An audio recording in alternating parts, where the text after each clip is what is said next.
It is the Anfield Wrap. We're on a Tuesday this week. We all had the Monday off. That's nice, didn't it? But the footy never stops, of course. So we're here to talk a little bit about the season so far. And to do that, I've got Ian Ryan, I've got Mo Stewart, and I've got Neil Dockin. I'm John Gibbons. Did I say that? Not sure, but I have now anyway. And we're going to play a little game today. We've been into the Anfield Wrap Facebook subscribers group and asked them for their positives and negatives of the season. I've picked 10 from each one. It was much easier for positives than it was for negatives, so that's always a nice sign. But I'm going to ask my friends in the room to pick one each. Now, they could discuss each other's, but we can't discuss any more. So the others go undiscussed. I mean, I say that, we do that much content. We'll talk about them tomorrow. Probably on something else. There's 3 strikes later. We'll do it then. So it's never to be discussed again on the Anfield Wrap. No, not quite. But we are going to focus on what the gentleman in front of me want to talk to me about. So I'll start. I mean, you got in early. Very early. You were like backseat, like it was Bandersfield. I was going to say it was Bandersfield tactic. I expected Docker to be far quicker than that, you know. No, Ian Ryan was straight in. I'll do the full list so far. So these are the positives. I'll do the full list that, as I say, the Anfield Wrap Facebook subscribers group came up with. And in no particular order, they went for defensive record so far. Ryan Gravenberch, game management, top of the league. Arne Slot, Virgil and Konate, Luis Diaz, the Champions League start, the attitude of the squad, and a seamless transition. Big Dog, you went for the big dogs. You went Virgil and Konate? Yeah, I think for me, they've just been 2 of the absolute shining lights of the season so far. I think there are others, and I know, I'm scared to mention names now, John, because we can't talk about them. But, there are other people who've played well this season. Gravenberch, Luis Diaz. I think Neil's picked Diaz as a talking point. But I think that centre-half pair, and outside of our Liverpool bubble, it's not really getting a lot of traction. I mean, Gary Neville will insist on talking about Saliba and Gabriel as the best centre-half pair in the league. Van Dijk and Konate, and it's not just them, because obviously there's full-backs there as well, but they conceded 2 goals so far. And they've broadly been of our own making, certainly when you think about the one at Wolves and stuff. And I think maybe some of Konate's performances are going slightly under the radar in terms of the level he's hitting. And don't forget, he doesn't start the season. We'll all remember that, but maybe other people don't necessarily kind of think about, he gets thrust in at half-time at Ipswich, and he's not really looked back, bar maybe that 15 minutes at Molineux where it gets a little bit shaky for him, but he finds himself again, recovers, arguably stops an almost certain goal towards the end. I was going to say puts in what he calls a man of the match performance. And I'm not going to argue with him, John, to be honest. So I think he's been nothing short of outstanding. There was a lot of chat last year, and maybe at times I've been guilty of falling into this trap myself, where maybe you question his ability on the ball a little bit, but I think you've seen this season he's more than capable of punching it through the lines into midfield, getting Liverpool on the front foot. Is he as good on the ball as Virgil? No, but who is? Because he is probably one of the best that's ever played the game, and in terms of his on the ball ability, Virgil is outstanding and continues to be that level week in, week out. And again, I think the captain has been, if you're talking about best players in the league so far, and it is only 7 games, but if you are, he's right up there. He's absolutely right up there. And other teams will have other players who do want to throw into the mix. I think, Cole Palmer's doing good stuff at Chelsea. He's contributing goals and assists, and you can't get away from that. We've got a number of them, I think, who are at a certain level. Gravenberch, Diaz, I mentioned before. But I think Virgil is right up there. His performance levels have been second to none. He's 33 years of age now, and he's still playing like he's 28, 29. And I think the only thing you'd say about Van Dijk, you just wish he was maybe kind of 5-6 years younger, because, for me, and you can have a conversation about all the different kind of top centre-halves that have played in the league, I still don't think he gets, certainly on social media, so maybe it's not a good way to kind of judge this, he doesn't quite get the credit he deserves, not even close. But for me, he's been the best one. He's been the best one, and I don't even think it's that close, to be honest. When you see some of the lads who get compared to him, it's almost laughable at times. For me, he's that far ahead of his peers. And don't get me wrong, there's been some outstanding centre-halves who've played in the Premier League, but there's very few who've been able to hit the levels that Van Dijk's hit. For me, it's the same as the Messi-Ronaldo debate. The gap between him and the rest. It's the same as when people used to compare Messi and Ronaldo. It's not a competition. Same as Gerrard and Lampard. It's not a competition. Like, one of them is clearly the best one. And that's the level Virgil's at. And Konate, it's amazing how good he's been, considering he didn't start the opening day, that perhaps he wasn't as high in the manager's thoughts going into that first game, whether it was just, fitness or, using what was in front of him. He'd worked with Konsa all summer, he'd had that opportunity. I don't know, but since he's come in, he's been brilliant. And he's had that moment at Wolves where he lost his mind, but you touched upon his passing improving, the way he's playing out, the way he's finding Salah with that ball down the flank now is so impressive. And apart from that rig out when he was away with France, do you see it? I was into it. Yeah, I'm mad into it. Yeah. I don't think he's put a foot wrong, really, apart from that mad moment at Wolves. I think if footballers have got all that money and they dress like the rest of us, then what's the point? I mean, some of his teammates weren't sure about it from the comments I see. I think the thing with Konate, and it will always be, and we get to find out a little bit more as we start to move through this busy period now, is can he go again and go again and go again every 3 games? And it often gets talked about, doesn't it, that I think Neil says this a lot, like he wasn't getting the look in towards the end of last season, and he couldn't quite figure out what the manager was doing with him or what his plan was. But it might have just been simply that Klopp was in a place where he just didn't trust his body. He didn't trust Konate to be able to kind of keep going, and that's where he was, just dripping him in every now and again, which didn't really seem to suit Konate in terms of getting rhythm and being able to kind of keep a bit of momentum. But now he's playing every week, playing every game. You're going into all these big games, and you want him absolutely next to Virgil van Dijk. I think the hidden part of that whole last season where people kind of questioned can he go again and his injury record, all that kind of stuff, was what he was being asked to do.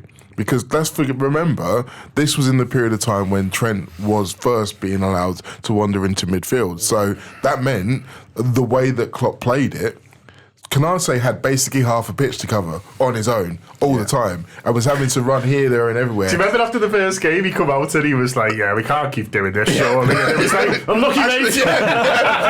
All the best. And often he'd have 2 players in that area. And, I mean, bless him, Trent is lots of things, but he's not always the most diligent when it comes to tracking back. So there would be times when he would have to deal with a lot, and he'd have a lot on his plate. And we forget that sometimes there are players within the Liverpool Klopp system in particular who we asked to do a lot. I mean, Fabinho used to have to do a lot. Henderson used to have to do a lot. And we just accepted that they could do it because they often made it look easy until suddenly they couldn't anymore, and it wasn't very easy. And that's interesting, Mo. Sorry to jump in. That's really interesting. I've not thought about that. Do you think that's maybe one of the changes to the Arne Slot era, is that he's asking everyone to do a normal amount? Yes, no, I do. I mean, there's an argument around maybe what Szoboszlai's doing, that he's doing a little bit. He's doing a lot. Yeah, he is doing he fucking loves it. It is kind of like his natural instinct is to kind of be that kind of attack dog in everywhere. But I think for everyone else, over a longer period of time, even if you are good at it, even if you do have the ability to do it, and the risk reward means that because you're getting so much out of these other guys who are being let free, the Salahs and the Trents, that it's worth it. You can't do it forever. And even someone as young as Konate, maybe that's the thing. Maybe they thought, well, he's young, he's strong, he should be able to cope with it. And it's like, maybe. But now we're in a situation where Trent is still able to go out and be forward, but there's not this glaring hole behind him that we're having to fill with one guy. So it's a lot more of a collective effort. We're squeezing the play so they're not getting to that big area. And it's meaning Konate is not having to do as much. Yeah. I think in terms of Ian's point about him being on the ball, I think the biggest key for that was the Bournemouth game. Because Bournemouth came with a plan to trap him. They came to absolutely target him and to try and make sure that he didn't have an easy pass. They had 5 players right up on the defensive line at times whenever the keeper had the ball, but then they made sure the keeper's only pass was to Konate, and then they swamped him. And what did he do? He set up 3 goals. And he made it look really easy.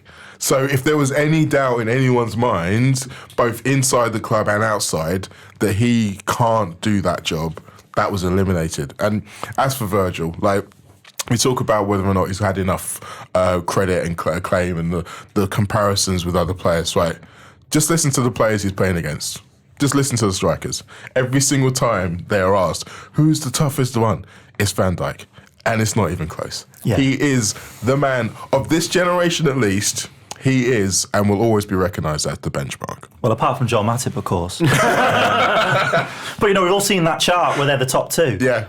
People talking about Saliba and Gabriel, even greats like John Terry and Carvalho. Who's at the top of the tree? It's Joel Matip and Virgil van Dijk. And that recognition of what they're being asked to do compared to some of their rivals, and, the way that the system does sometimes or has in the past. Arsenal have got about 3 taller midfielders. Exactly. and the team, easy. And the football that, I watched mainly, like my sort of formative years, the Julio Benitez years. Yeah. Sami Hyypiä and Stefan Honshaw weren't being asked to play on the halfway line. Life. Yeah, John Terry certainly wasn't. Yeah. And imagine if we played in that sort of a system, how good would Virgil van Dijk look then? Yeah. It's that he's this good in this setup, being asked to play this high wire, tightrope football. I mean, obviously rival fans don't want to take that into account, but it's glaring, isn't it? And as you say, all the people dismissing him are all voices outside of football. The last little bit on Van Dijk, I think, like, nostalgia is like a wonderful thing at times, but more like, to come. Some of these like centre halves who are spoken about kind of in the same conversation,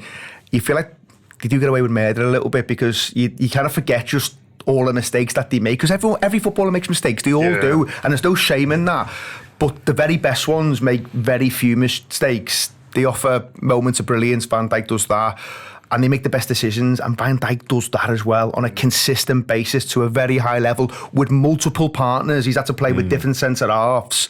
I just think the level he's hit, and yet more players will have maybe had more kind of trophies in the cabinet and all that, but in terms of the height and the level he's actually been able to get to, I just don't think there's anyone really there. And I think John Terry was unbelievable, by the way. I think he was absolutely sensational for that Chelsea team. Yeah, 100%. But John Terry does not want to be on the halfway line. I remember speaking to Honshaw for the thing about Sami Hyypiä, and he was like, me and Sammy had a great partnership, and we felt like we were right up there in terms of, in the league, being, the equal of many others.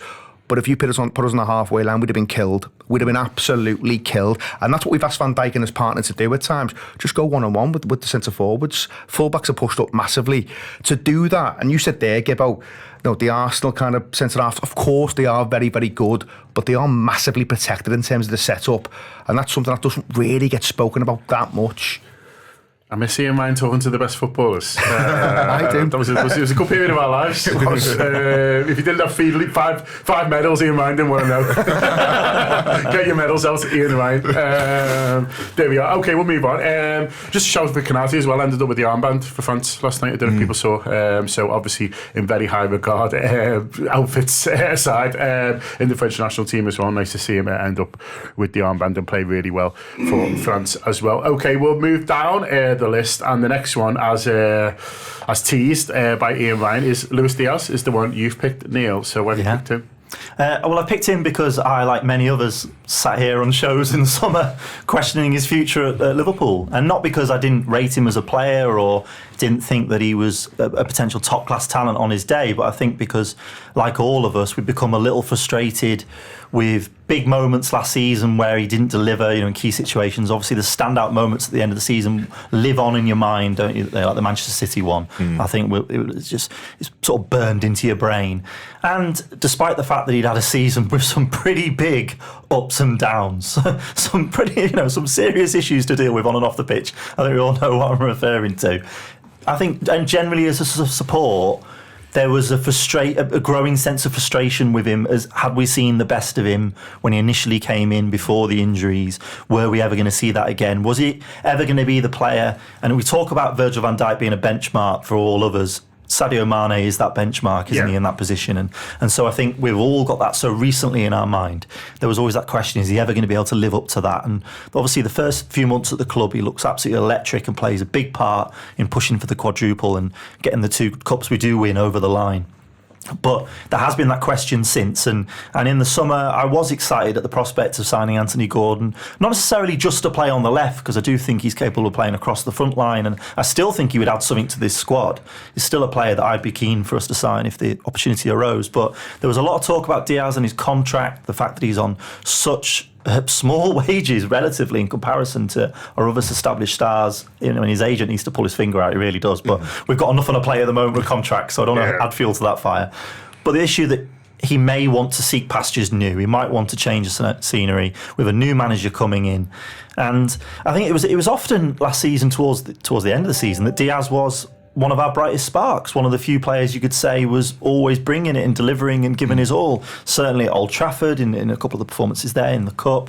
And I definitely think, at Goodison, he's one of the few people that day that really gives a good account of himself. Just generally at the end of the season, he's the one who's throwing everything in and trying to make it happen. So it was never a case of commitment or a question of his desire, because he's a player, I think, that runs through brick walls for Liverpool and did at Wembley.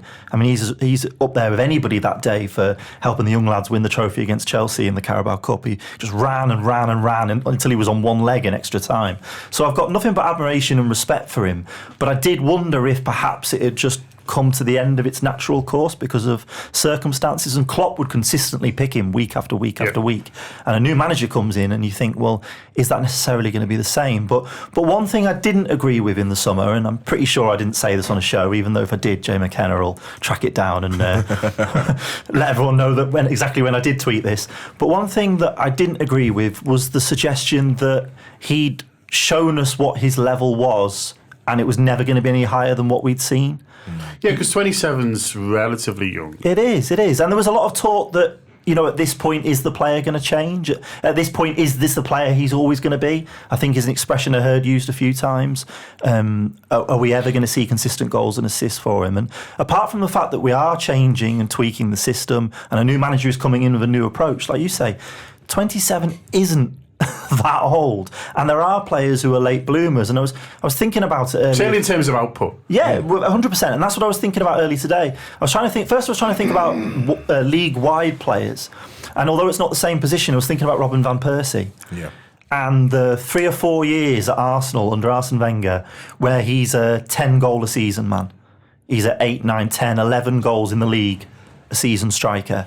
And then something changes, and I think he talked about the work he did with Dennis Bergkamp, but something changed, something clicked, and he jumps to 18, nearly 20 goals. And then the next season, he gets 30.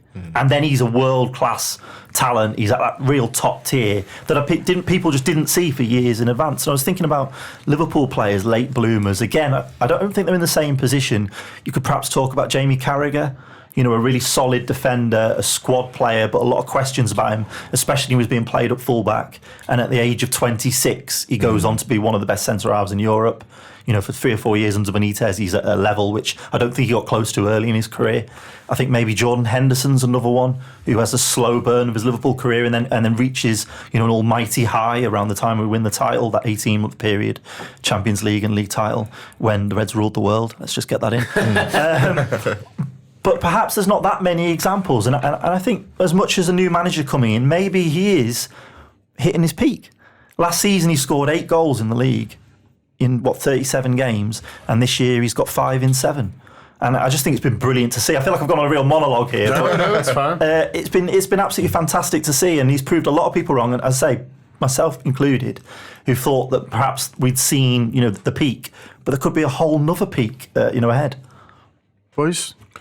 Well, I just think in terms of what we saw towards the end of last season, I think some of the issues were around decision making, and like Neil said, no one really questioned his effort and his desire, but maybe it just needed to be channeled better, or maybe there was a level of in-game intelligence that he didn't have. And I feel like also when he was partnered with Núñez in the same front three, that was kind of exacerbated because he also has a lot of those same qualities and deficits. So it was almost like it was magnified. But I always felt like that wasn't the only Luis Diaz we were going to see. And as you say, he had been great before that, and he could be great again. Something I'm going to come on to talk about a bit more when I get to my bit. But I feel like the way that he has taken on the challenge of all of that Anthony Gordon talk has been really, really, really important. And I think it's been an absolute credit to him. But also, I do think that the manager gets some credit for this as well. Yep. Because not only has he been able to say, look, we like what you have done, because the way he's playing now is not a million miles different from how he was playing before, but it was very much just like a few tweaks here and there. And I think back to the preseason game against Sevilla, and the first goal he scores, where he dribbles across the penalty area, cuts inside and blams in the top corner. And it's like, He's been trying to do that for about 6 months, and he's finally done it. And I just wonder whether that was just like him saying to himself, right, I'm here now, let's grab it. And I do remember at the start of last season, he did start very well, and then it kind of tailed off. But without wanting to tempt fate, this does feel a bit different to that. Yeah, I remember saying on shows that there was a good chance the manager might come in and ask him to do something a little bit different and therefore get him into different areas.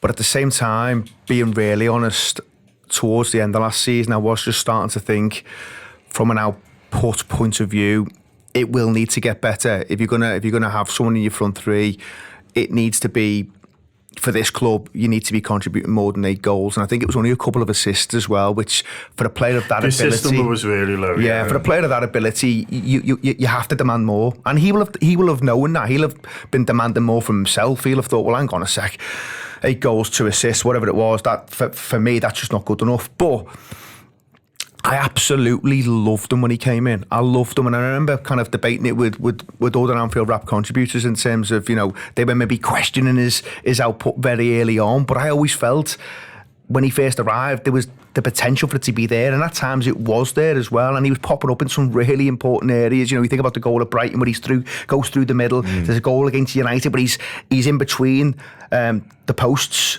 and he's shooting from maybe kind of 5-6 yards, finding himself in those really kind of cute and clever spaces. But he gets the injury, and that's where I started to worry, as he maybe just lost a little bit on the back of that, because it was a bad one. And it takes footballers sometimes a little bit longer than you think, to the point where maybe at times he didn't fully trust his body again. But I think he does now. I think he absolutely does. And I think the manager does deserve credit. And I think his start of the campaign has been brilliant. And it's never really been about kind of a lot of his game outside of the box, because you've seen him carry the fight so many times. You think about his performance against Chelsea, Neil, we were there with each other. He's unbelievable. He's on his knees virtually at the end of the game. He's on his knees. You could not question what he gave to the club, even during the times when he wasn't quite delivering the output. The effort was always there. We'd have carried him back to Liverpool that day, wouldn't we? Right, we would. He'd have been more than welcome on the bus. more than welcome. But get him on the run. Fucking hell, don't talk to me about that run. That was unnecessary. That was silly, if we're all honest. But it was always just, can he, for a club of this size, can he just step up and add a few more goals, a few more assists? If he carries on the trajectory he's on now, there'll be no complaints. There'll be no arguments, because he's looking superb. It's funny with Diaz, because when there was talk in the summer, there was a clip shared quite a lot of City at home last season where he has an eventful game. But there was this one clip where he's fighting and he nearly gets tackled and he battles way through and stuff like that. You know the one I mean? And then everyone's going mad. With Rodri and Walker. Yeah.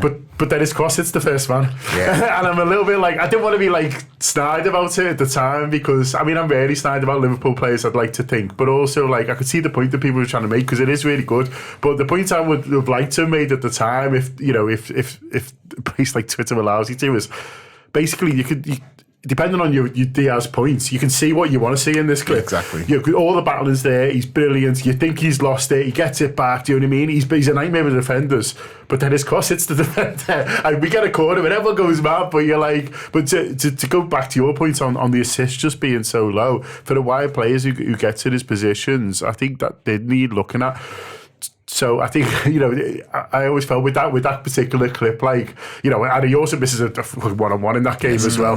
But aside from that, I think even that clip, that's a real, like, for me, like a summary of Diaz, the good and the bad, and however you see him, and I generally see him as the good. Like, you can choose what you want, sort of, even from that little clip that was being used to highlight, his brilliance, his cross sort of, still hits the defender. But on your point, Mo, on crediting the manager, I think he's going both ways more.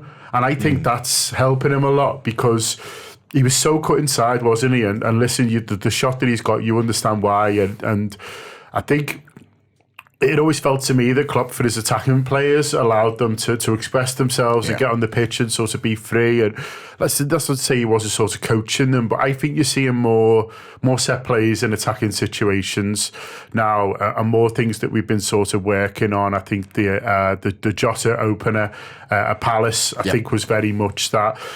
It wouldn't surprise me if they're saying to Diaz, go down the line, because you can get joy there, first of all. And there's the one that the game with Clapping against Forest, he hits the post from keeping it in and stuff like that. But I think he's going down the line more, and I think it's helping him, because I think it's helping the team. But also, like, that defender now doesn't know which way he's going to go. And everyone's like, oh, don't show him inside, don't show him inside. And you're like, well, if I block him side on, he's just going to go, right, see you later, and he's down the line. And I think he's going both ways more, and I think it's really helping him in terms of when he does go inside, he's got a bit more space. Yeah, because it's almost like he's not really utilising his pace in the same way when he goes inside. Yeah. When he's on his outside, he can burn the fullback and get himself into really good positions. I think Bournemouth at home, there was quite a few times where he just skinned whoever was playing a right back and just found himself on the edge of the 6-yard box looking to find another red shirt in the area. And it does open up so much for him, because then it means that when he does want to cut inside, there is more space there. And I think we've seen from Arne Slot, he does like it when his wide players are wide, because it means that there creates more space for the people coming through centrally. And again, it's just the ability of the manager to go to him and say, look, I love what you're doing, I love this, but if you can add just this, then you can get to this next bit. And it's not saying to him, you need to change this and this and this and this. It's just adding a little bit. And he's been able to see exactly how it's worked and how it's benefited everyone, including himself. And again, confidence. The confidence, and he's also said, look, don't worry, I'm still picking you. You're still my left-sided player. I know that under Klopp you were the guy, and now maybe you're thinking, maybe I'm not going to be the guy anymore. You're the guy for me. I'm still picking you ahead of everybody else. And that's probably a really underrated part of it as well. And it's unlocking the player that we've seen at international level. Yeah. Perhaps not as stark as with Cody Gakpo in the Netherlands, but a lot of time I'd see Diaz for Colombia, and he was hitting the line, he was going on the outside, he wasn't always cutting in, and he also scoring a lot of headers. Yeah. I seem to see him score a lot of poachers' goals for Colombia. Just generally the goals you score would be around the 6-yard box. And I was thinking we're just not seeing him in those positions in a red shirt. You know, the header at Old Trafford, I'm not sure he's been in that position for us that many times in the last year. So there's evidence of a player there that we've seen at international level. There was a game, I think, when they played, was it at West Ham Stadium? I can't think why Colombia played, where he looked absolutely electric, and he was putting in the sort of crosses and talking of his assists, where I was thinking, well, we've not seen that for a while. But then I also think this season he's playing every week pretty much with Diogo Jota down the middle. And he hasn't had that for a past year. We've been, he hasn't had a constant number 9 with Núñez changing, with Jota coming in. It's not the period where Bobby Firmino played every week and you knew what you were getting, or Sadio, when he first comes in, he plays with Sadio most of the time, doesn't he? We've not had that consistency, and obviously Andy Robertson had an injury-ravaged season last year as well. So hopefully it's the whole combination of factors. It's a little tweak to how he's being deployed, the consistency of those around him, better understanding, and we're reaping the rewards. It's great to see.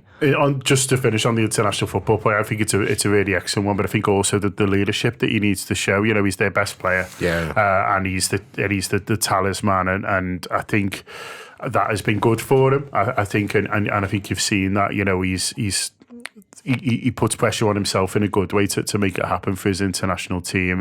And listen, they've done really well recently. Did they get to the final, the Copa America?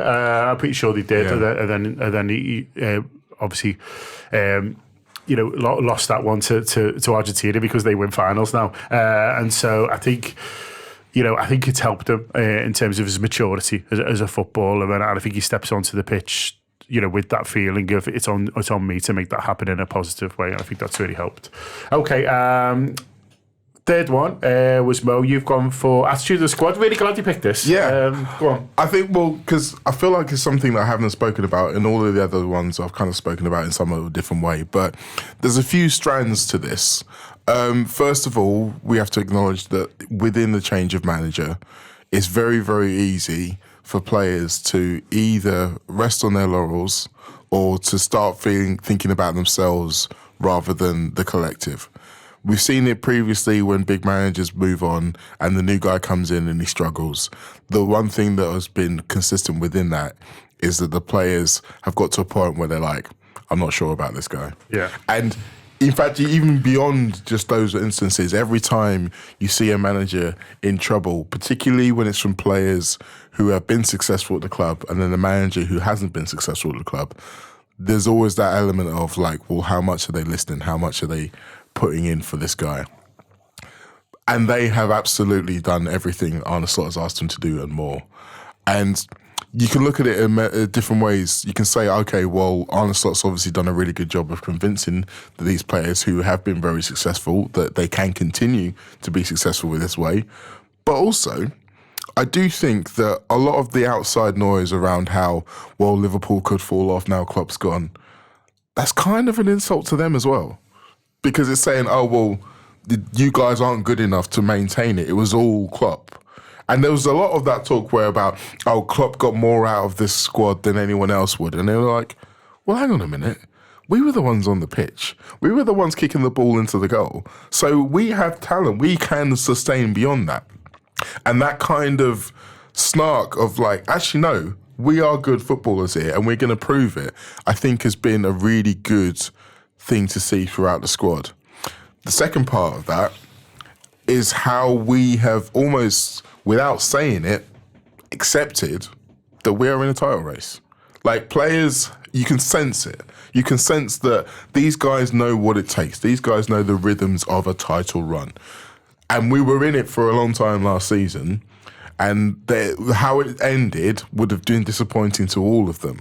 But they're also like, well, we're not shying away from it this time. We're not allowing any potential excuse of, oh, well, we've got a new system, or we've got this to deal with. And, you know, everyone outside, once again, saying it's might going to take them a few months to get used to, and they're not going to be able to keep up with the Arsenals and the Man Cities. Even Enzo Maresca, the Chelsea manager, saying, well, clearly Arsenal and Man City are the ones to chase because they've had the same manager for a long time. And it's like, well, we're not in the title race because I've only just got here. But by the same token saying that, well, Liverpool aren't because they've only just got the new manager. And it's like, no.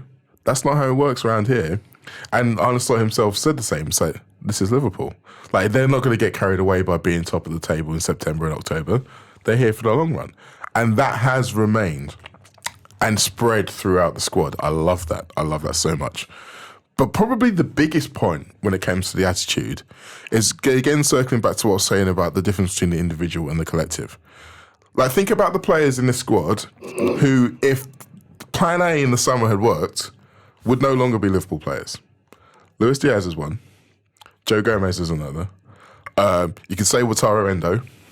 You could probably throw Kevin Kelleher in there. Maybe, in terms of his mindset, yeah. Where am I going? Yeah. And all four of those players, when they have been called upon, have been, I think, at the very best of them. I mean, obviously Endo's not been used a lot, but it shouldn't go unnoticed that in that Palace game, where things were dicey, and we only had a 1-goal lead, and we had a goalkeeper making his debut, Slot turned to him and went, I need you to help us get the 3 points, get on the pitch. Someone in the subscribers group wanted me to put his handball on the positives, which I thought was just a bit too specific.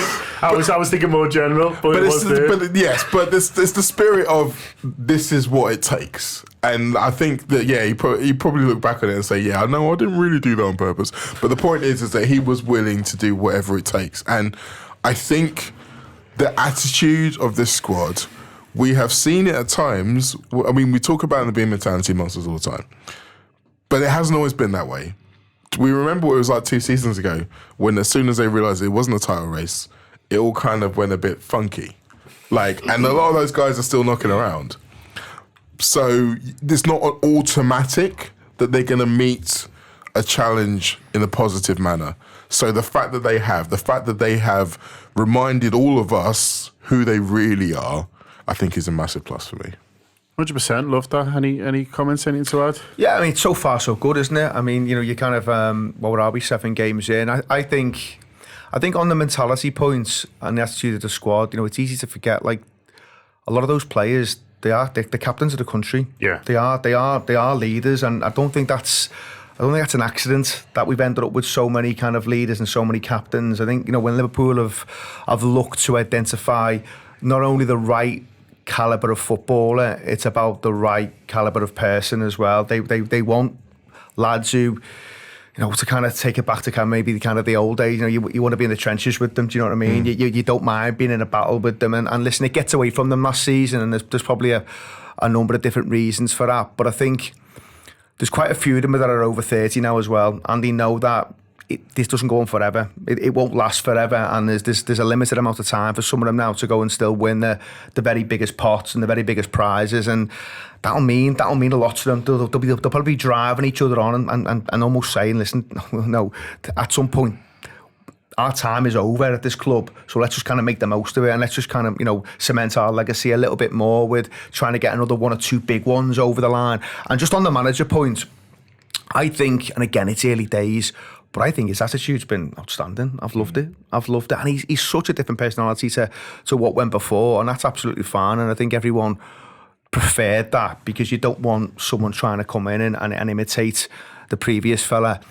But I just think it's almost been, I'm here to fucking win. Yeah. And I'm here to win now. And it's not about a 2-year plan, not about a 3-year plan or a 5-year plan, which you often do get.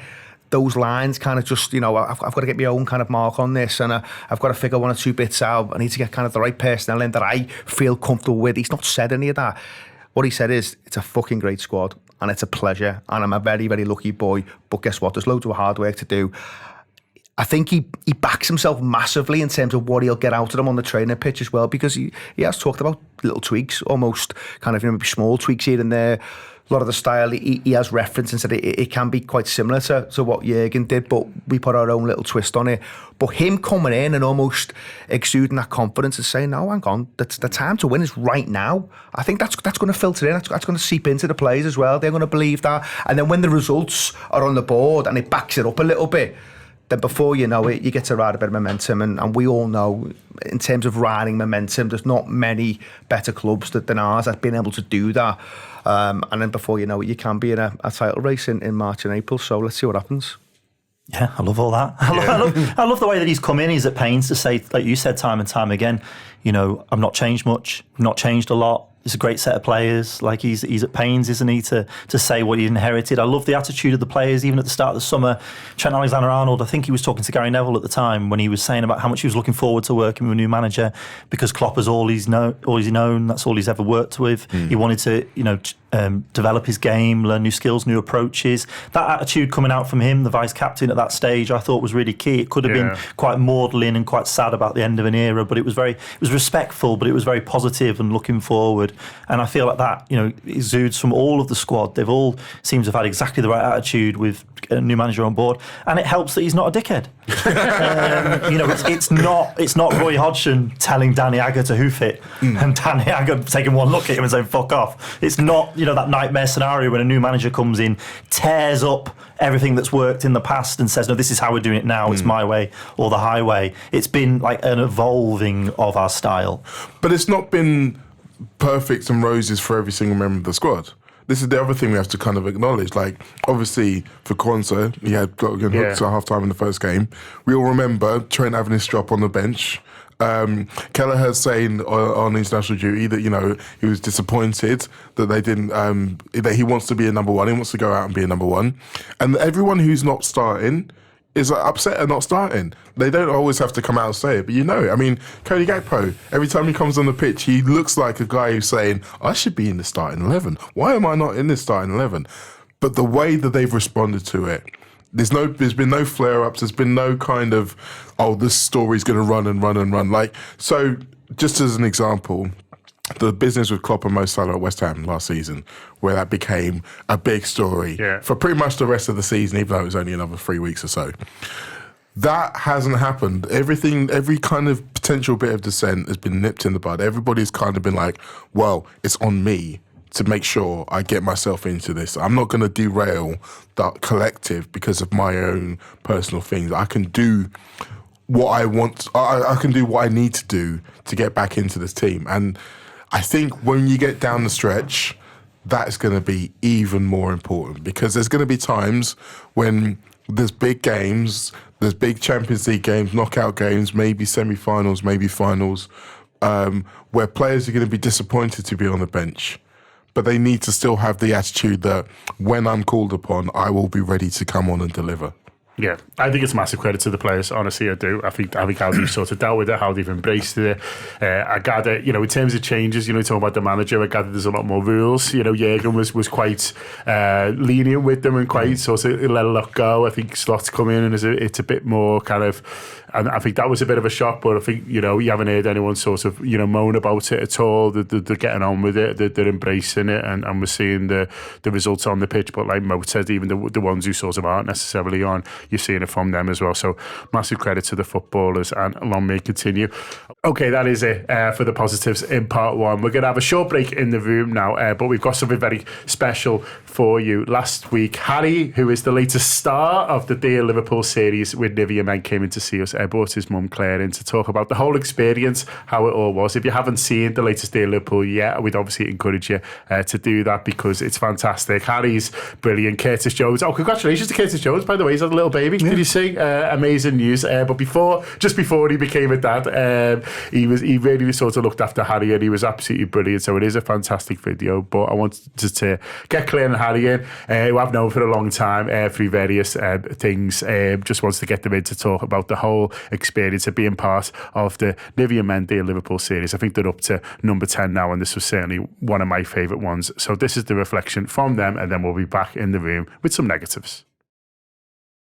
And it is John Gibbons, and we're in the Anfield Wrap video studio, and I'm delighted to be joined by Claire and Harry to talk about the latest Nivea Men Dear Liverpool, which I'm sure you have all seen. Harry the star, of course, and it's a fantastic thing that they're doing, and another brilliant experience for a top young lad like Harry. But first of all, thanks so much to both of you for coming in. Really appreciate it. So people have seen it. If you haven't, I will give you this very rare excuse to pause the Anfield Wrap and do go and sort of watch it, because it was another brilliant episode of this. It's emotional, yeah. Another brilliant episode of this Nivea Men Dear Liverpool series. But for you, Harry, it must have been such a shock, because you volunteer at home. It's one of the many things you do in your busy life. You were there just on what felt like a normal day. Then What felt like a normal Tuesday, yeah. And then suddenly Curtis Jones is there ordering a pie. That was weird. It was a surreal experience, to be honest, because they were telling me to count peppers before he came in. So I was very confused as well. I was like, why am I counting peppers? Because they were like, come here and count these peppers for me. And I was like, I know how many are there, but like, why am I counting them? But I didn't want to say anything, because like, I didn't want to refuse to count them. Yes, but they were just sort of setting up for the moment. They were trying to keep him out the front, I think, because they knew that Curtis's arrival was imminent. Yeah, so looking for any excuses. Count the peppers. Count the peppers. Felt like a good one. But for you, Claire, I know you knew about it for a while building up, so it must have been so hard sort of keeping it a secret, not just from Harry, but from loads of people, because obviously you don't want to go back to him sort of another way, or people like I've done in the past with surprise parties, going, oh, you're looking forward to that. It's easily done, isn't it? So that must have been so hard. It was really difficult. I told one person, well, apart from Tom, obviously my husband, told one other person, my sister, so she knew a little bit, but not very much. So, because I just had to tell someone about this massive thing that was going to happen, but I really don't know how we managed it. And then the day after we did the shooting and everything, I went to for lunch with friends that I used to work with, and one of them's a massive red, and I was just like, I've got something's happened, and I can't tell you. Well, I'm thinking because it's got to be a secret before, but then afterwards obviously they still want the big moments and stuff like that. So you were like, oh, it's still. I know this massive thing happened to me yesterday, and I can't talk about it at all. Yeah. So it was really, really hard keeping it a secret. Yeah. I mean, it was hard for me in school as well. Oh, of course, obviously, because I felt like telling so many people, but then in my head I'm like, don't, because I didn't want to ruin it. Because then everyone would have already been asking for me auto. Also hashtag autograph. I can't believe he kept it to himself. You've done so well, because it's such an amazing thing. You just want to tell people because you're that excited, but you did well. In terms of when it was Curtis, that must have been nice as well, because you say in the video you'd met him before, so it was a play that experience. Just tell us a little bit about that, because obviously you didn't go into too much detail in the original video, but how had you met Curtis before? So I was at a Christmas thing with the forum that I'm part of, so it's the other Hey forum, and basically we were there for a Christmas celebration type thing, and they ended up, half the team were there, and I remember asking my mum if I could get a pie, a mince pie, And as I walked over, I sort of saw like a barrier type thing, and I was like curious, and I was like, what's going on behind here? And then I saw like half the players, and I was like, oh my God. Oh my God. But unfortunately, there was also Everton players. Everton players as well. Can't have everything. No. No, you can't have everything, to be fair, you can't have everything. But I mean, both clubs, to be fair, have done a lot with Alder Hay Yeah. over the years, haven't they? And for Harry, who's obviously, had treatment there and is now involved in the youth forum. It is a fantastic thing that, to be fair, both clubs do it around Christmases, and it's great for, for not just Harry that day, but for everyone who's involved. Yeah, I think they had a few of the forum there, but there were other people that were patients in the hospital that they brought down. Yeah. I think it was just after COVID, so they couldn't do what they usually do, which is like go onto the wards and stuff. Yeah. And they couldn't have all the team, which is a shame, but they had like maybe about like 6 or 7 players or something. 6 or 7, yeah. Yeah, and then you had a chat with Curtis, didn't you? Yeah, the chat with Curtis, yeah, it was nice. So did that help you then on the day? Because it's quite a big thing, not just Curtis coming in, but all these cameras and things like that, like your mum's there. Yeah. But the fact that you'd met Curtis before, did that make you feel like a little bit more relaxed about what was to come? Yeah, but also no at the same time, because I had no clue that was going to happen. He just walked in and I was like, oh my God. To be fair, it was like a surreal experience and a surreal moment. Like. When we were discussing it, they were saying like, who's Harry's favourite player? And I had to kind of like, on the sly, sort of try and find out who, because I thought I had an idea, but I didn't really know exactly who. People change their minds. I change their mind all the time. Yeah, exactly. Yeah. And then our youngest was like, why are you asking like who our favourite players are? So I asked her, and I asked all of them, so it didn't seem suspicious. But she caught on to it. She's like, this is weird. Why are you asking us who our favourite players are? I was like, no reason. And then afterwards, she's like, so that's why. I remember. I felt when they... What did he even say? I can't remember. I think he said Trent, I think. But then must have said Trent when they told us it was going to be Curtis, I did feel like dead relaxed about it, because he's just... Like when we'd met him before, he's so down to earth, and like what you see on the camera is like really what he's like in person as well. So I felt more relaxed. I think if it had been someone like Mo or Virgil or Trent, I'd have been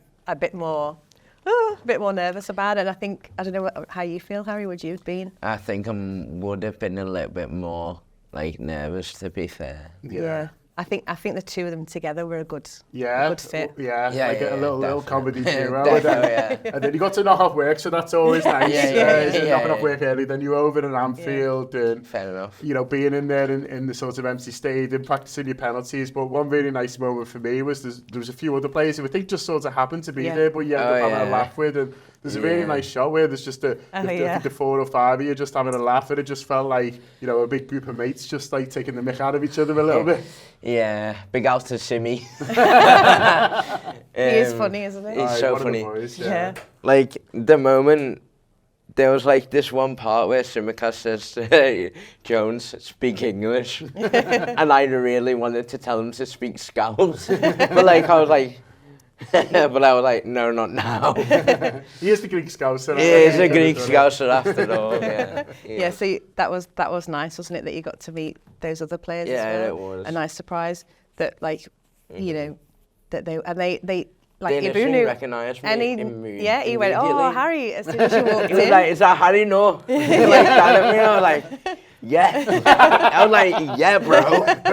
Yeah, so they already like knew. Yeah. They already knew. That was really nice, wasn't it? Yeah. Really that nice. Was nice, yeah. So you get the day, and then the game. So the game to look forward to. So you looked after by sort of Nivea men sort of on the day and things like that. We'll skip past the results. It is the only game that it is the only sort of dodgy one, sort of so far this season. So we'll sort of skip past that.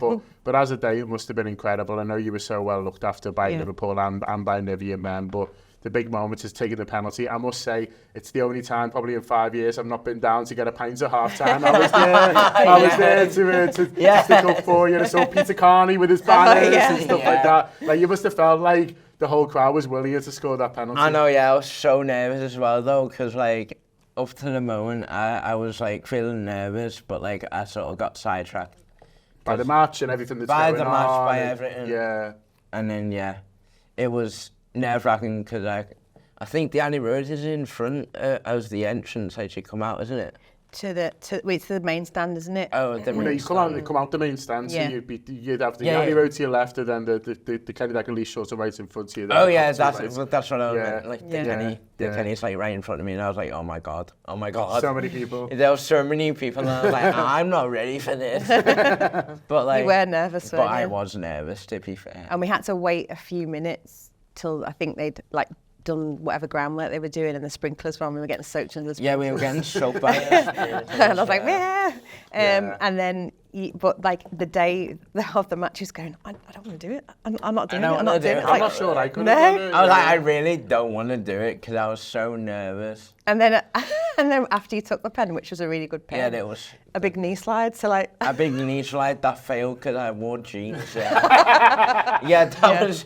I knew there was a reason that Mo Salah never wore jeans. It's because he could celebrate properly. Yeah, I yeah. really wanted to wear shorts that day, so Yeah. I could knee slide if I wanted to. Yeah. You were in the Would be a posh better sheet, you choice. couldn't wear shorts, they wouldn't let you in. exactly. No, Yeah. fair enough.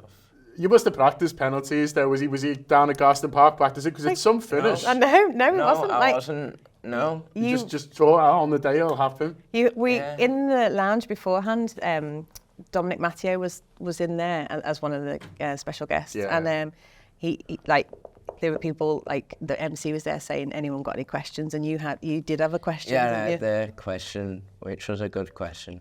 So what was your? My question was like, what's it like taking a penalty, and how does it feel like? I think you said something like, have you got any advice for Yeah. anyone taking a penalty in front of the cot? Take that moment, Yeah, yeah. why yeah, not? yeah. You know Take what the I mean? moment. So he Yeah, just said yeah, like yeah. smash it hard and low, didn't he? That's what you did. You know? So an assist for Dominic Matteo, 10 years after he retired or whatever it is. Still getting assists Yeah. for Liverpool. Yeah. Fair play to Dom. Yeah. So you hadn't practiced. You had a practice No. on the day of the video shoot was Nivea Men, but Yeah. that was the only practice that you'd had. Oh, fair play. You Yeah. absolutely Fair play, nailed yeah. it. And it just obviously, a really special moment. And going back to Anfield now, I know you were sort of a bit of a celebrity anyway. There's a lot of people who know you because you do the flags and because you've been going for such a long time. yeah. Now you get to know people at Anfield, and that's the nice thing about Anfield, yeah, isn't yeah. it? You get to Yeah, know yeah, people. it's So nice, obviously you were a well-known character before, but, Yeah. but since it must be like even more people coming up to you saying, "Oh, nice one, great penalty." Yeah, and- It's like people I have no clue who are just coming up to me, like even little kids, like come up to me and like, I know you're the kid who took the penalty and everything, and I'm like, yeah. I'm like, yeah. And it is good to know that people do recognise me. Yeah, no, but it's nice, I guess, because people have enjoyed the video and enjoyed your personality Yeah. and have kind of, had this kind of moment really where you've had this Yeah. moment and they're pleased for you, and Yeah. that must be really nice for you as well, Yeah. because Harry's grateful, and we've all known each other a long time and we're all sort of laughing and joking, but it's not been massively easy for him in terms No. of lots of his Yeah, life. yeah. Do you know what I mean? He's, countless sorts of hospital visits and things like that, and just various things in his life that just make it a little bit harder. Yeah. So for him to have this experience, for your son to have this experience must be amazing. It's been brilliant, and what the one thing that me and Tom, my husband, were talking about is like some of the comments on social media platforms.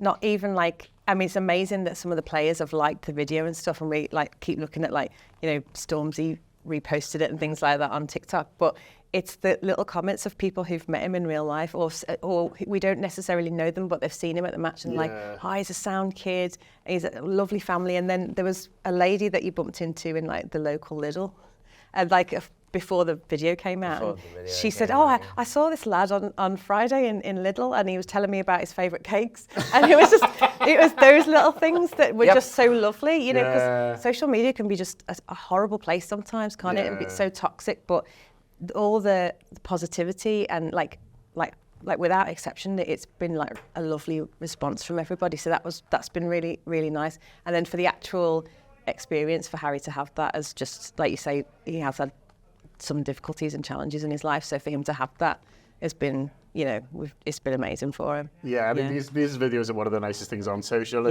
think, sort of all of them, but especially you to have this moment. And Yeah. Yeah. just finally, it's not over yet. They've promised a holiday. Yeah. We're all going to hold them to it. I believe, I don't know if Disney's on the cards. Disney may be on the cards. People in America, look out for me. You may see me in America at some point. We'll sort of hold them to that. But I mean, what an incredible experience. Thanks so much for coming in and sharing a little bit more about it. And yeah, well deserved, Bates, as well. And great penalty. I will never scored a goal as good as that in my life, and it's a shame in a way, but well in on you. I hit it wrongly though. Never admit that. Never admit that. Absolutely meant. You know, I've sliced crosses that have gone in instead of absolutely meant it. So never say that out loud. Everyone, and Mo Salah's goals, he completely meant it. Everyone. I completely meant it. Yeah. There's a huge thanks to Claire and Annie for coming in. Obviously for Liverpool and to Nivian for helping set this up as well. And I hope you enjoyed it, and hopefully plenty more of these amazing videos to come. Hope you enjoyed that. Absolutely brilliant. Huge thanks to Liverpool FC for the men, and obviously to Harry and Claire for coming in and all doing that all together. It was great to get a little bit more insight into what a crazy day was like for Harry, of course, and what it's been like since. Before we jump on to a few negative points from the season before, I just want to talk about a few different things, including on Saturday, Mo, me and you did Kip on the Cock. How did you find it? It was interesting, actually, because I was, in a strange way, looking forward to the experience right up until the day. Yeah, and right was it the hail? The hail about 3 hours before we left the house definitely put the willies up me.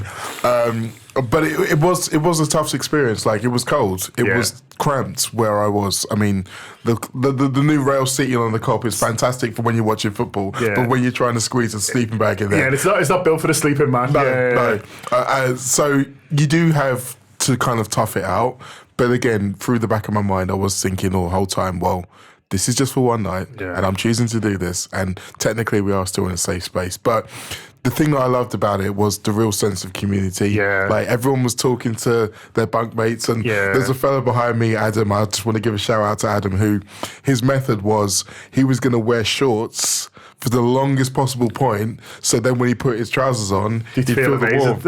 And he kept it up till I'd gone 11:30, I turned around and he was still sitting there in his shorts. So yeah, shout out to Adam. He was a brave but probably stupid man. But we all kind of enjoyed being together and kind of chatting with each other. And there was a lady who'd done a quiz, so we had like a little impromptu quiz halfway through. And yeah, it was really beautiful to see the way we all came together for something that was really important. Yeah, and raised a lot of money as well. It's well over £50,000 so far, but you can obviously add to that the sponsorship pages for the Anfield Wrap, and also Mo. He's down as Maurice Stewart if you want to find him on Just Giving, and you can sponsor either one of us. It doesn't matter because all the money goes to the same place, which is to the LFC Foundation and Liverpool FC. Sorry, Liverpool Homeless FC. I got that wrong on the night as well. They are Liverpool Homeless FC, which was really interesting to find out more about them and the amazing work that they do. So the money is split between the two. So if you can find a few quid, but I agree with everything Mo said. An interesting experience, tough at times, but listen, I'll be lucky that we only have to do it for one night, and I even went back to bed for a little bit when I sort of got in. So that was nice too. Okay, another thing we have got going on. People will have seen, I'm sure, what's happened with Zoe's place. It's got very urgent in terms of their need for a new home. So lots of people in the city doing lots of things to try and raise money. So it means that they won't have to shut and that they can move into their brand new home, which is going to make Zoe's place bigger and better and even more effective for the many families who use their service. But it has got a lot more urgent, and we do need to raise some money. So one thing that we are doing, and we'd love for you to come along to, is at the Blackstock Market on the 26th of September. Jamie Carragher is very kindly giving up his time. I'm going to be speaking to him on stage. We've also got support, if that is the right word, from a headliner himself in Adam Rowe, who's going to be doing comedy before that. I presume he's doing comedy. I've not asked. He might be doing magic for all I know, but it'd be a bit mad. I assume he's doing stand-up. Feel free to correct me, Adam, if you've got other plans. But yeah, there's going to be Adam Rowe and me speaking to Jamie Carragher. Tickets are only 30 quid. He wants to keep it so lots of people could come. And also there's going to be a raffle on the afternoon. So I keep calling it night out of habit. It is an afternoon because that's where Jamie could do for us, and we do appreciate it. There's going to be a raffle on the day that's going to be off the hook, let me tell you.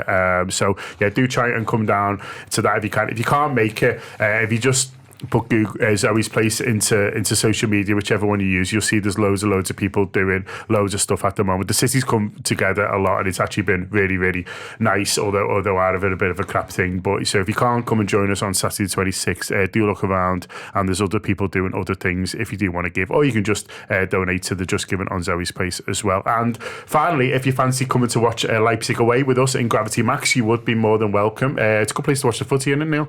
It is. Yeah. Really good time the other night. Yeah, it's good. Yeah, good big screens, good beer. You can pour it yourself if you want, or you could sort of go to the bar. Loads of ale, and we had a good time. Watch, and they won, so we won for 100% record. So we won there for AC Milan, and we had a good time. So if you fancy coming to watch Leipzig away, we'll be back in Gravity Max on Wednesday, and we'll be doing the post-match content from there straight after as well. So audio and video. So if you want to watch a post-match pint live in action, you can do that too. Okay, let's move on to the negatives. The options that the Facebook subscribers group gave everyone were Forest at home, the Alisson Becker injury, the contracts, Darwin Núñez, Dominic Szoboszlai, has the buzz gone? ? The atmosphere in the ground generally.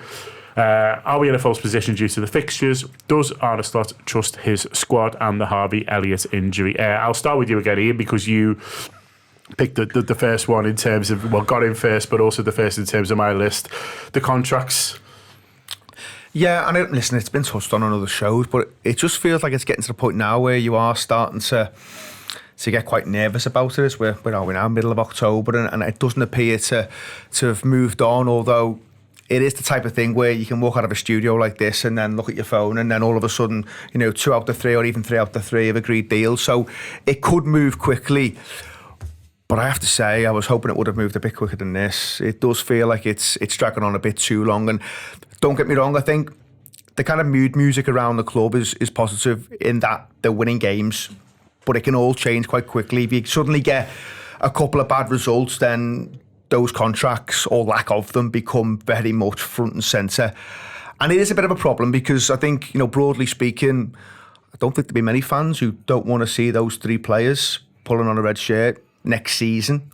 I think when it does get a little bit complicated, although I think you have got to start by saying almost Liverpool have brought a lot of this onto themselves, and I understand there's been a little bit of mitigation with the manager going and changes at the top, but ultimately the job of the football club and the men in the top jobs is to make sure that these players, these world-class footballers, do not get to the last year of the contract. And if that's looking like it might happen, then you potentially could sell them and reinvest the money, but you don't let it get to this point. You just don't. And to have 3 absolute world-class footballers in the same position, it feels really poor, if we're honest. And you've got a local lad there who could be walking away for nothing, but then there's 2 other world-class footballers as well who could do likewise, and they can all start talking to other teams in January from abroad. So that's the position we've got ourselves in. But what do we do about it now? And I think it is probably slightly more complex than sometimes people will give it credit for, because it's always about, we'll just get him signed. But what we don't know is we don't know what those footballers are asking for, and we don't know how long they potentially want to stay. And I say that because the noise is coming out of certainly Van Dijk's and Salah's camp. It appears like they do want to stay, or they'd be open to extending their stay with this club. I think Trent feels like there's less kind of noise around it, other than he's happy to be here for now, but you're not really getting much else. And listen, he hasn't got to tell anyone anything, but I am concerned that he could be playing his football elsewhere next season. That would be such a blow. The optics for that are a bit of a shambles. If a lad who's going into his peak years just gets to walk away for nothing, that is something, people will have to look at themselves in the mirror and think, how have we allowed this to be a thing if he suddenly decides he wants to play elsewhere? On the other 2, you'd like to think, well, for all of them really, but you'd like to think there's some common ground if they do want to stay, where you can get a deal done. Virgil doesn't look like his powers are waning anytime soon. Obviously, it's complicated when footballers can just drop off. That can happen. You've seen it with loads of others where you think the pairing, and then all of a sudden, over maybe a 6-month, 12-month period, it just starts to go downhill a little bit. You don't really see that with Virgil at the minute. And he can always be surprised, but because of how he plays the game and where he plays on the pitch and how he manages himself and just what you've seen over the years, you'd back him to be able to play another couple of years at a really, really high level. Now, we might be saying, well, I want 4 years and I want more money. That's when it does get slightly more complicated, and Liverpool have got to then make, judgments on what will he look like in 4 years' time. Can he still operate at the same level? Will he still be playing the same amount of games? But if there's something around 2 years, you'd like to think that we could find that kind of common ground. And Virgil gets to stay till he's 35, nearly 36. And then Salah, maybe the forward area is the one where it can be a little bit more difficult, because forwards sometimes, once they lose a little bit of pace, are they quite as potent? I think Mo Salah's got far more to his game than just that, but he is playing in an area of the pitch where the manager will put the hands on him, right hand side. He won't get a free pass. He will have to work hard. He will have to track back. He will have to put a shift in. If he's wanting 4 years, and we don't know, but say he was, what does he look like at nearly 36 years of age? Can he still do that? Would it mean a shift in position? Does he want more money? But again, you'd like to think there's a compromise somewhere that sees him at Liverpool Football Club next season, because in terms of the next 12, 18 months, you'd imagine he'd still have plenty to offer. Whether he can still hit those numbers that he was doing maybe 2-3 years ago, probably not, because there will be some kind of drop-off. And listen, if it was just based on how footballers look, he'd give him a 10-year deal, but it isn't based on that. There are other things that play into this, and people will have to be thinking about what can Salah offer when he's 35. Will it be the same? It almost certainly won't be. But you'd like to think, given what they've all been through so far in terms of a journey together, there's maybe that ground where they can all agree on maybe a small extension, whether it be 1 year, 2 years. I'd like to think Salah and Van Dijk could maybe have 2 years. And then, if Salah does look like he's dropping off in a year's time, you can always get some money in for him. But that's where it does get complicated, John, because as I said at the very start of this, you don't know what these footballers are asking for. If it is for maybe even kind of longer years, then that's where, the people who are in the top jobs have got to make a decision. Do they want to give those footballers that kind of money? If, say, for instance, Salah can only play 30-odd games a season when it's a 60-game season for Liverpool most seasons, they're the type of things to be wrestling with at the minute. It is hard now, but also, can you just do it, please? It is hard because, like, as Ian was kind of going through all the ramifications there, I was thinking in the back of my mind, you know what? This is why clubs don't leave it to the last year. Because you can have these conversations, you can have these negotiations, and if it turns out that you can't find a compromise, then you say, okay, we'll shake hands and we'll sell you now while we can still get some money for you. That option is kind of taken out of the equation now, because obviously they're months away from being able to walk away for nothing. So the coming to a compromise becomes more desperate. But the other factor is that we've obviously just got a brand new. Well, he's not a sporting director, is he, Michael Edwards? He's a... Or whatever he is. Head of global football or something. Global football, yeah. It's all in vogue now, isn't it? And obviously Richard Hughes is in there, and it's very much... This has just landed on his lap. And he knows that his reputation within the fan base is going to be dictated to a large degree by how he manages this situation. So it becomes even more difficult. And in terms of doing it in the summer, I understand the reasoning behind why the players would have wanted to have a look at Arne Slot. But as I said to Neil this morning, what the club really should have been doing in that sense is saying, okay, well, we understand that you want to see how you fit into Arne Slot Liverpool, but on the basis that you want to stay, here's the proposal.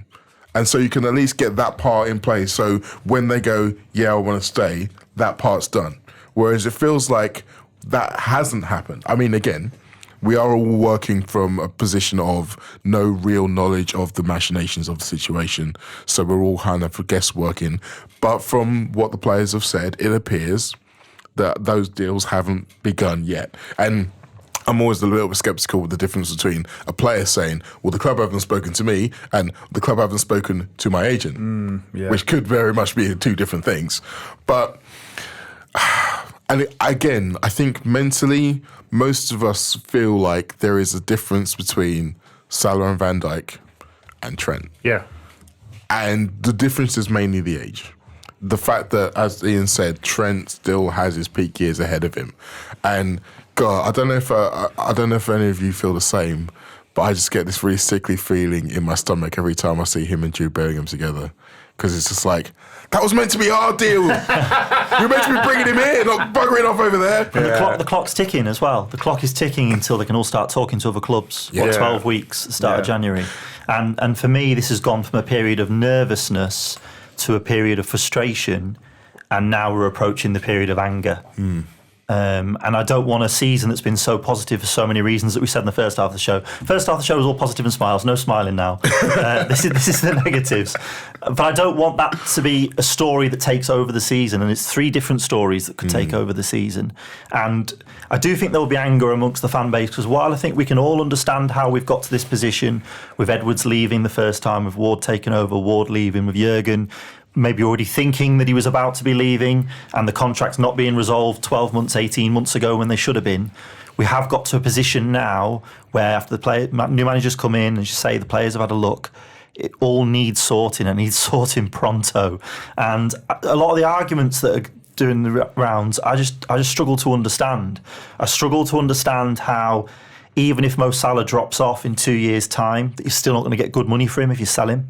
He's a global superstar. So's Virgil van Dijk. Yeah. They could be half the footballers they are now, and we'd still get substantial transfer fees. You're not going to get lumbered with Mo Salah. Exactly. Oh, fucking hell. We didn't get lumbered with Jordan Henderson. Yeah, exactly. Henderson had about as bad of a 12 months you can imagine for the Reds. And we still, 12 million, was it? Yeah. You know, you're not going to struggle to sell these lads. What you are going to struggle is to replace them. You're really going to struggle to replace them. How much are you going to have to spend? And how much do you spend just routinely as a club on things that don't have the same value? I'm a big admirer of Darwin Núñez. I still have faith in him. But we've spent 60 odd million on him, rising to 80 odd, whatever it will be at the end. Put that money on a contract for Virgil van Dijk. We spend this money all the time on players. That's essentially what you're doing. Hoping that you get someone of their level. We're re-signing a player that we already know is fucking brilliant. The best defender we've ever seen. So if he wants 3 years, Virgil van Dijk, you give him 3 years. You're not going to struggle to sell him. You know that his drop-off, even if it's big, he's still going to be one of the best defenders in the league, even if he's not the best defender ever. And I just look at the situation the last few years with, you know, we've had to swallow the club, a few debacles really. The whole Bellingham situation, the pursuit over a year, that falling apart, you know, the pursuits of number 6s that we've bemoaned, whether or not we've found a solution now, Ryan Gravenberch, the Caicedo situation, and then Zubamendi in the summer. Like, I like to think that a lot of us are quite forgiving and we're willing to give the club a chance and try and be sympathetic. I won't be sympathetic or forgiving if Virgil van Dijk walks out the door. I'll be fucking livid. So just on the point of wages, I hear people saying, oh yeah, but the club, you know, they're close to thresholds with like UEFA rules and with wages and turnover, and we've got to consider this. Jordan Henderson left the club. He was the captain. He was earning good money. James Milner left the club. He was earning good money. Joel Matip left. Thiago was our 3rd highest earner, I think, on 220 grand, the 3rd highest earner. And they have not been replaced with big earners. They've been replaced by young lads generally who've come in on pretty reasonable salaries. We haven't gone big again. So after not making any vast signings of 3 or 4 years, where there was 100 million for Caicedo, 110 million floating around, when there was 50 million for Zubamendi, when God knows what Bellingham would have cost if we ever could have got him. This money hasn't been spent on transfers. Big players have left and not been replaced in terms of wages. So when it comes to Virgil van Dijk, Mohamed Salah and Trent Alexander-Arnold, find the fucking money. Neil, you said there, how would you feel if Virgil van Dijk left for 3? How are you going to feel if all 3 just fucking walk out the door? If Liverpool were going to allow that to happen, the rebuild had to start somewhere just gone in terms of bringing in footballers who can then take the mantle. You just can't let 3 walk out. So they may be in a situation now where they're going to have to overpay because they've left it so late, because the optics would look so bad. They're going to have to, as a minimum, you'd feel, get 2 out of the 3 nailed. Because if all 3 walk out the door, fuck me. I mean, the air is coming out the balloon a little bit there. Your captain, your vice-captain and your top scorer. The other 3 best players. The other thing we have to recognise in terms of the blame towards the owners and the management team, we were in this exact same situation 2 years ago with Salah, Mane and Firmino. Yeah. We were literally in exactly the same position. So how on earth will we let it happen again? And also, by the way, when we were in that same position, how many of the 3 signed? 1. Salah. We sold Mane and we let Bobby go on a free. So the idea is that we're all assuming, we all like to think that at least 2 of the 3 can be done. I still think most people believe that Trent is the most difficult one. But history has told us that maybe that isn't the case. Yeah. Maybe it will only be one. And I just want to make another point regarding the usefulness of Salah and Virgil in particular. The idea that you give Virgil a 3-year deal and maybe after 2 years you're thinking maybe he's not going to be playing 35 Premier League games every season. In those 2 years, you sign the next up-and-coming young defender, and what do they get to do? They get to learn from Virgil van Dijk. Like, what have we heard from every one of our other defenders so far? How important it is to have him in the building alongside to learn from. You might not be able to replace him immediately, but you can certainly get him to help grow the next version of him. And I think it's the same with Mo Salah. So you might be in a situation. Some people have said, "Oh well, we don't want to be having guys who are earning 200 grand a week sitting on the bench." It's like, well, if they're helping to grow the next version of him, then I can carry that. I can swallow that. The thing with Trent, right, and this is the other thing that we really have to consider, yeah? He has been at this club since he was a little boy. He is Liverpool through and through. There is no way he wants to get to the end of his career and not be able to come back here. He doesn't want the McManaman treatment. He doesn't want the Michael Owen treatment. Does he want Real Madrid more than he wants that? I think if we were right here in the same situation, but there was a world in which we could go to Real Madrid and say £100 million, even £80 million, and they give us that money, then I think most people would be like, I don't like this, but I can accept it. Him going there for nothing, I just don't think he'd be able to come back. And people say, oh, well, what does that matter? We can go to Madrid and win trophies and blah, blah, blah. Go ask Stephen McManaman if that matters. He did that. He went to Real Madrid and won trophies. He still wants to have his name sung at Anfield, and it doesn't happen. Like, that is a live thing. And again, he's been at this club all his years, so he's seen all of those things happen. Like, I don't know how they do it, but they have to kind of accentuate that part to it. The fact is, like, you won't have it easy. Like, if he's thinking he can go to Madrid for 4 years and come back when he's 30, good luck. It doesn't always just work out like that. Do you know what I mean? Like, I think that was the Michael Owen thing. I'll go to Madrid and I'll just come back. And, you know, you don't know what Madrid need to play ball in that scenario. Exactly. And they're not the soundest, it tends to be. Okay, we'll move on to the next one, which is the atmosphere. Neil Dockin chose this. Presumably wants to slaughter Wolves from Coventry coming up here, sitting there. What do you want to talk about? The atmosphere was listed as a negative in the subscribers, given you've picked it. Yeah, I'm interested in being listed as negative because it's something that I've seen consistently all season so far is complaints about the atmosphere. And I want to have a disclaimer at the start of this that I stand at the back of the Kop. So a lot of the time, my experience at Anfield, I imagine, is different to like 75% of the ground. Yeah. Because unless we're like losing 2-0, it's loud. Yeah. At the back of the Kop, like people are singing, we're having a good time, we're getting behind the team. It's very rare that there's not an atmosphere, apart from the fact that it's as hot as the sun as well. So people ask me, I haven't got a big coat on when I come out. And I'm like, have you been at the back of the Kop? Everyone's wearing shorts. I sometimes wonder, perhaps, would I have a different experience if I was sat at the top of the new main stand, you know, freezing my balls off, and there's not been a chant for 10 minutes and the Reds aren't playing well, and I'm feeling thoroughly miserable and thinking, what's this about? This isn't the football that I recognise or the experience that, you know, this is meant to be. I understand that. But I do think that complaints about the atmosphere, from my perspective, for 20 odd years now, I've been regularly going to the game, and I'd say not a lot has changed. And funny enough, I saw Cav on the way here, saw Tammy Commander on the way here, and he was saying, not a lot's changed since the start of the 1980s. It's always been the same. We get up for the big games and we don't get up for games against fodder, you know, the bottom of the league sides. We're expecting to turn up and win 2 or 3-0. That's often the way, unless something in that game lights the touch paper. So a refereeing decision, something that a player does on the pitch, a red card, a controversial moment in the dugout, maybe the Reds going behind. You know, something that gives us all that lift and that boost and sort of realise that we have to bring something. Because so much of the great atmospheres that I've experienced down the years have been when you wake up on the morning of the game and you think, I'm the 12th man and these players need me today. And they need us to help get them over the line, to help push them to victory. So Manchester City are coming to town. Real Madrid are coming to town, Chelsea in the European Cup, whatever it might be, Barcelona, and you feel like I've got to give every bit to get this result to play my part. And that's what we see with those famous nights that everybody looks back to.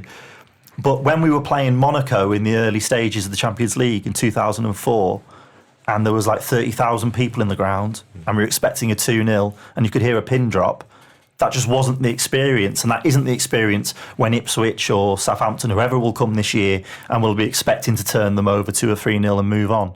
So that has been my experience for a long time. But by the same measure, I do think there's been examples in recent memory that people will point to, because people get very cross about when you talk about the atmosphere and that you're trying to make excuses for it. Oh, we can only get up for certain teams. It should be like that every game. I can only say that it isn't like that every game and never has been in my experience. It's false nostalgia, isn't it? Yeah, it's false nostalgia. But there have been times over the last 12 months, and there's 2 games in particular that stand out for me.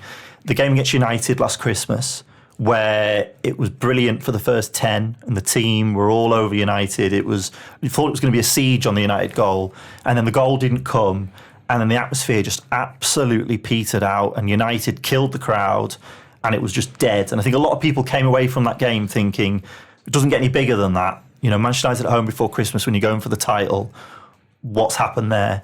And obviously this season, the Forest game, where it might be a game we're expected to win at a canter, a routine victory, but it wasn't on the day. We went a goal down and there wasn't the reaction from Anfield, and people were leaving early for whatever reason they chose to, and the 12th man certainly wasn't there.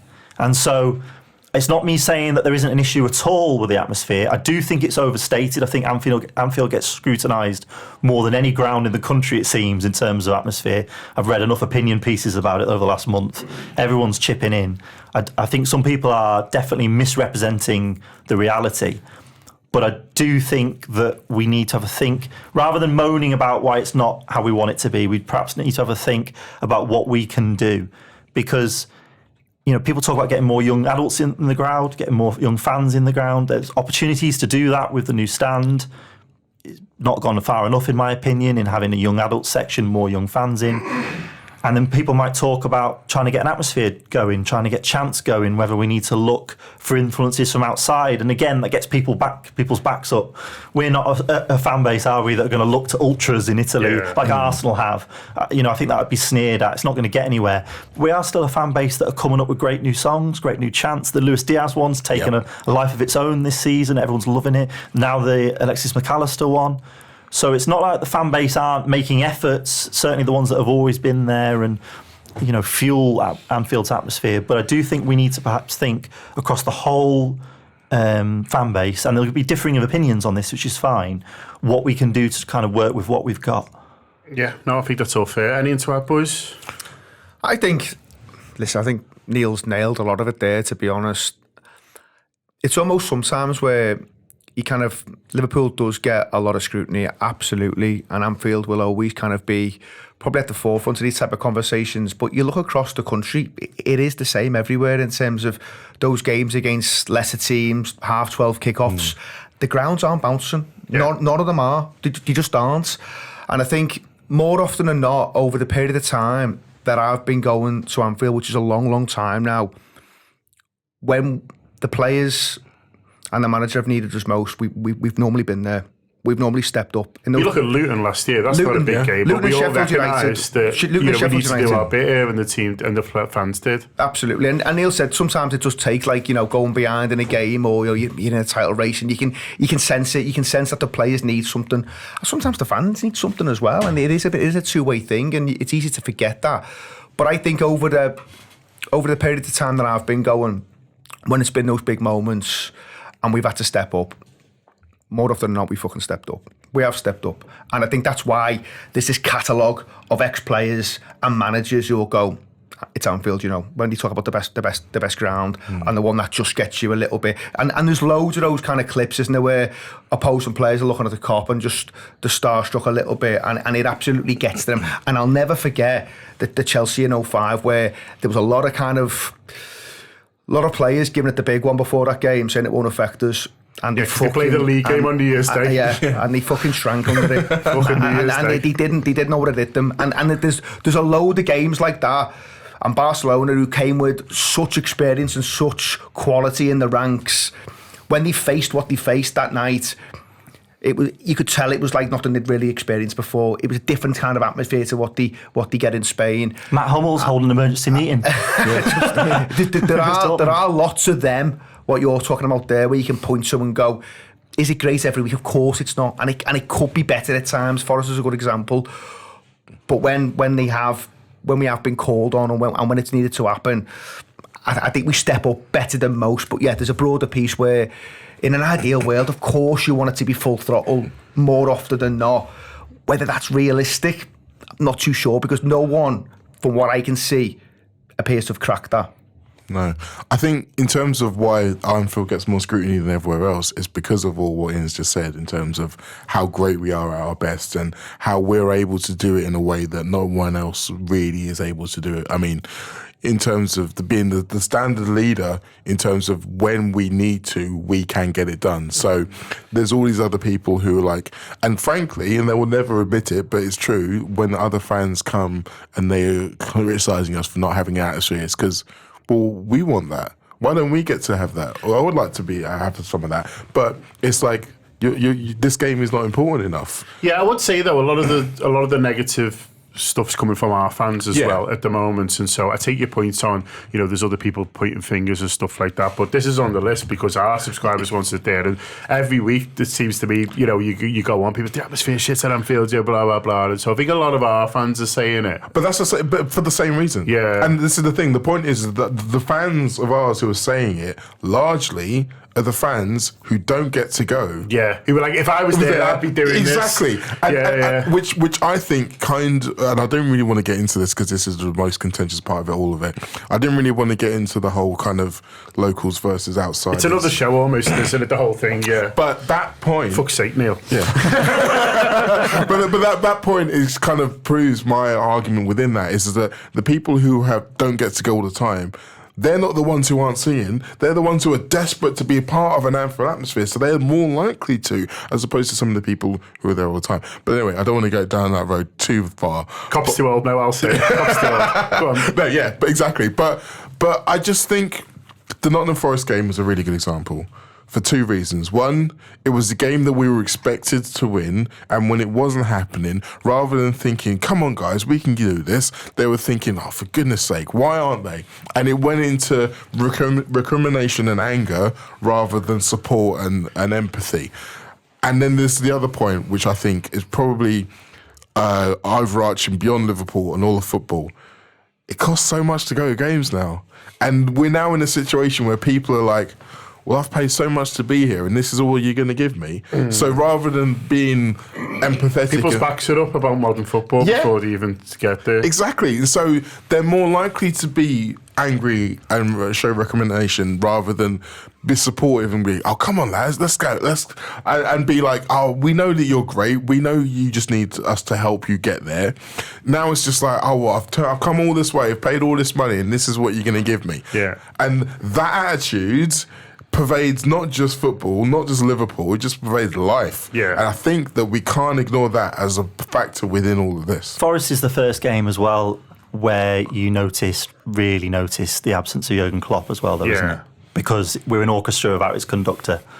When we're 1-0 down to Forest, Jurgen Klopp at some point would have been pissed off. I think as he'd well, have got out of his dugout and he'd have shouted at everyone. Yeah, he would have when he'd have started around with someone. I think as well with Forest, there was a little bit of trying to work it out. I was like, because it's a new manager, you were like, oh, is this bad or is this like, but he... Because it appears we've got it under control until the point they score. Really, it's 10, 15 minutes beforehand. And also we had these periods where he just boxed everything at half-time. So like 30 to 45, you're like, oh, he'll just box us at half-time. And then he comes back out and you're like, I'm not sure he's boxed this and stuff like that. And so I think there's a little bit of it. There's the start of football thing, there's the manager. But listen, there's lots of reasons, but I would completely agree with Neil's original point that, don't get taken in by false nostalgia. Don't be thinking everything was better back in the day and stuff like that, because my first year as a season ticket holder, it was actually the standing cop, albeit under Graham Souness.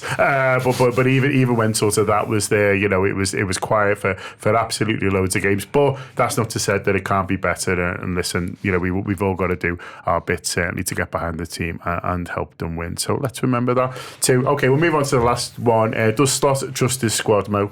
Yeah, so technically this is on a negative list, but my method is to debunk this. Oh. So I reject your premise. Well, Neil sort of did that as well. So isn't that great? Look at us with all our problems we've gotten on. They'll sort the contracts next week and then we'll just sit here. So I can see where this has come from the fact that Slot has very much had his own starting 11, and it's very clear to see who's in it and who isn't in it.